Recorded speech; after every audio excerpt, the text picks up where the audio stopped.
All right, so I wanted to show you, started working with my man Alex here, and I want to show you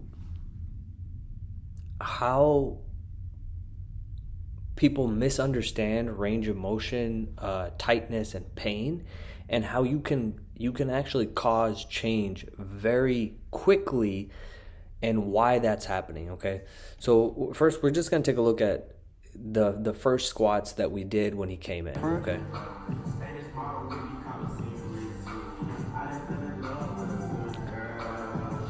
so this is the very first squat. So we could see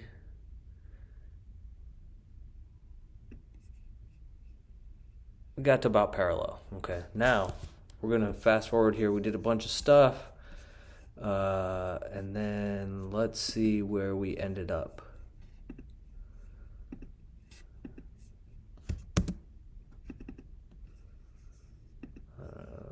Can we get a play here? There we go.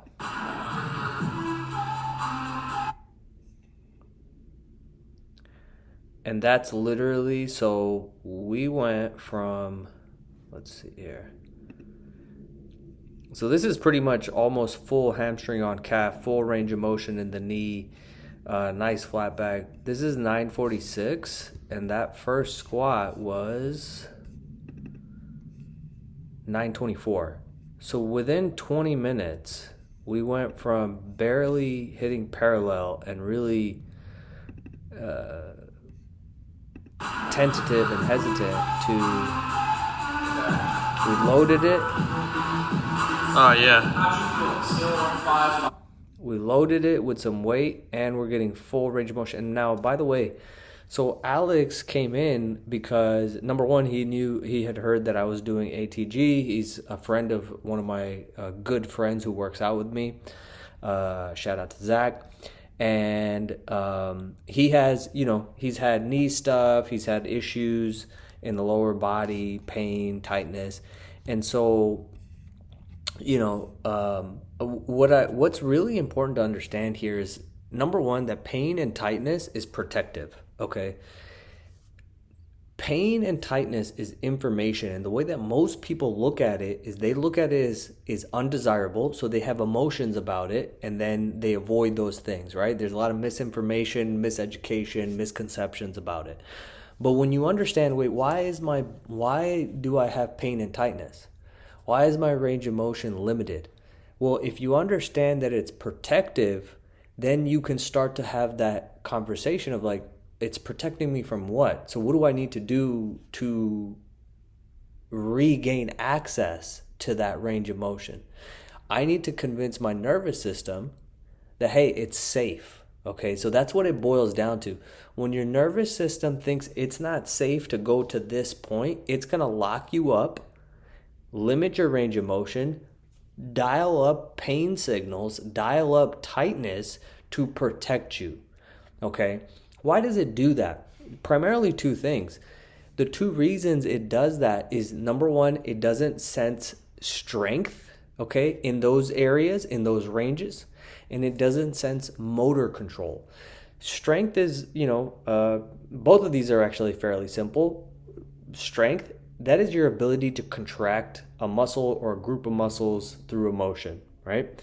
So if I can contract my bicep harder, I'm going to be able to curl more weight, right? The harder I can contract all my muscles in a squat, the more weight I'll be able to move, okay? The second part, motor control, that means can I control myself, my body weight, external weight in those ranges of motions? So if I'm just dropping into a squat, that's not motor control, right?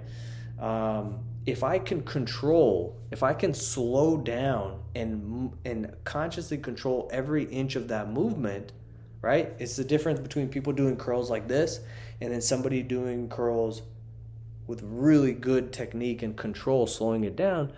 That's telling my nervous system that, hey, this is safe because we have strength here, we have control here. So automatically it starts to dial down the tightness, the pain, those signals go down, all of a sudden you're like, oh my God, this is magical. And on one hand, it is magical, but it's a misinterpretation of the information that the body is giving us that causes problems, right? So we don't want to shy away and avoid these movements.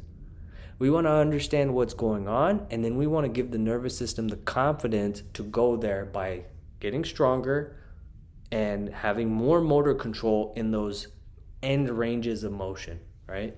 So that's why I want somebody to get full knee bend, right? Because if I never go into this area, I'm not giving the motor control signal to my brain.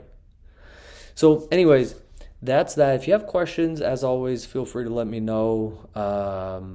I'll share more about this stuff, but anybody can transform their body and their ability. It's just you have to number one, you have to have the desire, and number two, you have to think that it's possible. And if you look around, you see people, coming back and being able to do all these things. So it is possible.